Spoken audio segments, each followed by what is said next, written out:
Because acids and bases perform reactions, we can figure out information about the acids and bases we are working with. Just like before with any of the other reactions, we do this through stoichiometry. Now with acids and bases, stoichiometry is done through a process of what's called titration. Titration is a laboratory technique to determine when an acid-base reaction has been neutralized or it is complete. You will hear titration in terms of the math process, but the math is actually just stoichiometry, going from the mole map to the mole ratio back to the mole map. Titration is the physical process of adding a base to an acid or an acid to a base. If we look at this graph here, in this graph, we are starting with a low pH. So we have an acid, and we're going to add a base to that acid.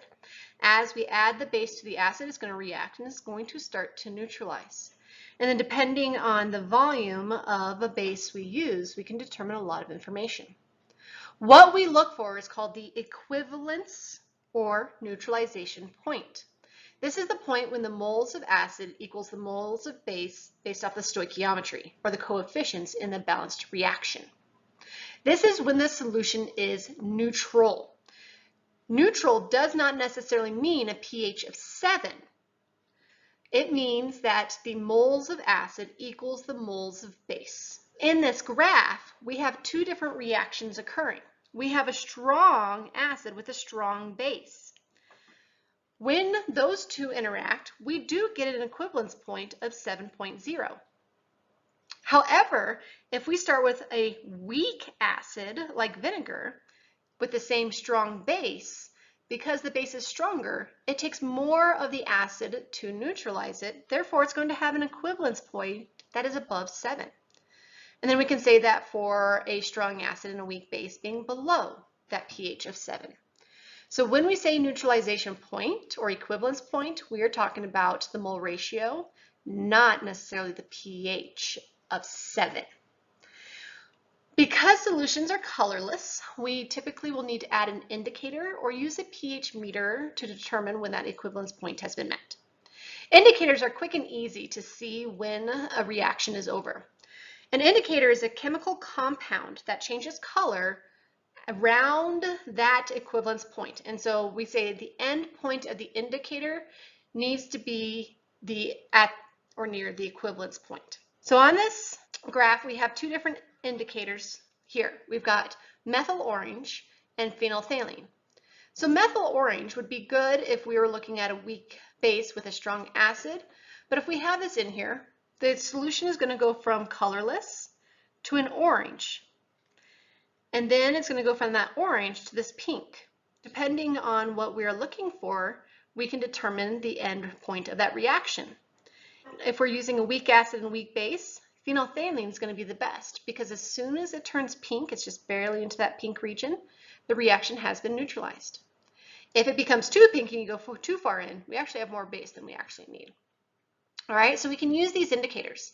A pH meter, which is what the graph is based off of, actually reads you the pH, and you're going to plot that pH to find that straightaway where the equivalence point would be. So it depends on what you have access to, but indicators are quick and easy to figure out. You just have to choose the right indicator. So when you're performing a titration, you are looking for information in order to go through the process of stoichiometry. With stoichiometry and titrations, we are looking at what the theoretical yield is. Here's the process and how we're going to go solve the stoichiometry. It's no different than any other stoichiometry problem. Okay, first you need your balanced equation. You need to know the acid and base you're reacting to each other.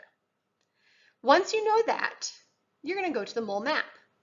Typically, with the solution we work with, we know molarity when it comes to doing a titration. With molarity, we are going to know how strong the concentration is, and we are going to know the volume that was in the flask that we are reacting with. That allows us to determine moles of whatever it is that we are reacting with. Once we're at moles, we can do the stoichiometry, and that is our mole ratio from that balanced equation. What are the coefficients from acid to base or base to acid, depending on which one we're reacting first? Once we have converted to the acid and or base of that second compound, we go back to the mole map, just like with regular stoichiometry, and go towards that desired unit. We could figure out the concentration of that unknown, or we could figure out the volume. We could figure out grams. We can do anything from that mole map. All right. So even though this looks scary, it's stoichiometry. You've been doing stoichiometry. We just get the information through lab, through measurements in a titration technique. Here we have an image of the setup of a traditional titration. We have a burette. The burette is used to dispense small volumes of liquid at a time. You in lab typically use a pipette just because we're not using a lot of solution. What we need to know when we are starting this process is we need to know the initial reading of what is in our burette. And then we're going to dispense this solution into our flask. In this situation, we have our flask. We know the volume of the vinegar that we are using. We're using 5.00 milliliters. The 20 milliliters of water is just so that there's enough liquid in there that we can see a change occur. And we're going to use phenolphthalein as our indicator to know when our neutralization reaction is complete. Within our burette, we have sodium hydroxide with a known concentration.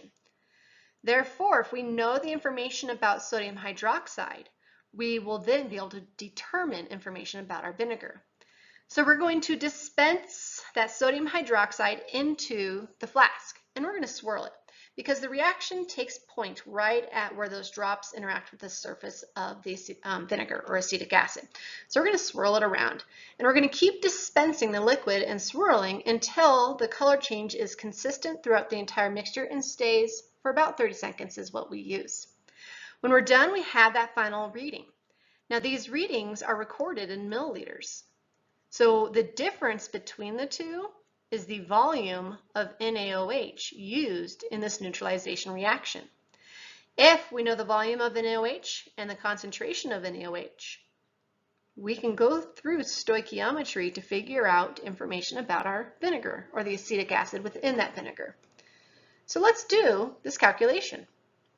If 35 milliliters of 0.10 molar sodium hydroxide, so that's the information we know from this image, was used to neutralize 5 milliliters of vinegar, technically acetic acid, what is the molarity of the acetic acid? So we want to know how strong that acetic acid or how concentrated it is.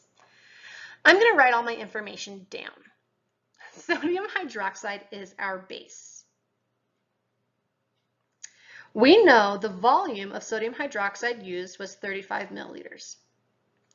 We know the molarity of sodium hydroxide used was 0.10 molar. With our acid, we know the volume is 5.00 milliliters. We are looking for molarity. Given this information, we can go through and figure this out. First, we need to write a balanced equation. So sodium hydroxide plus vinegar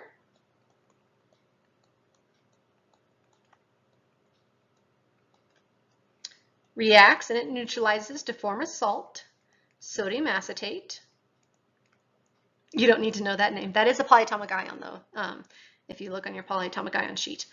And you guessed it, water. All right, so it's already balanced, which is nice. So it's a 1-to-1, but we're going to go through this process. We know information about sodium hydroxide, and we're going to convert that information to know concentration of our vinegar. So we need to start with our mole map. We know molarity, we know volume, so we can figure out moles of sodium hydroxide. Moles of sodium hydroxide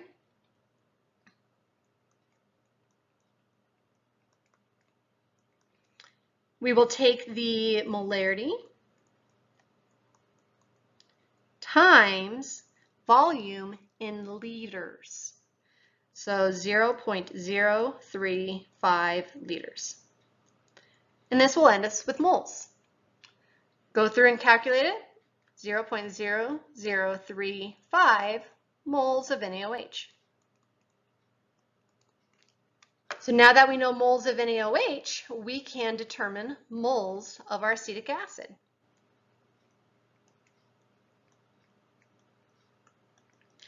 Based off the mole ratio, so we have 0.0035 moles of NaOH.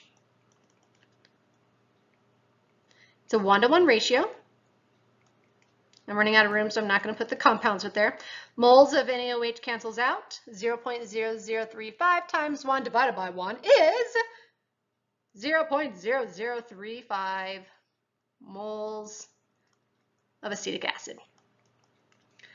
All right, now that we know moles of acetic acid, we can go and calculate molarity because we know how much acetic acid was in that flask. So we can do molarity of our acetic acid is moles over the volume in liters, 0.00500 liters. And we are going to get 0.70 molar solution of our acetic acid. We have our two sig figs based off the problem in which we occurred, and so we were able to go through and figure out the concentration. Again, this is just stoichiometry. There's no difference of this stoichiometry versus other types of stoichiometry. It's just how did we determine it was through the process of a titration. So as long as you can follow the mole map, you are good to go.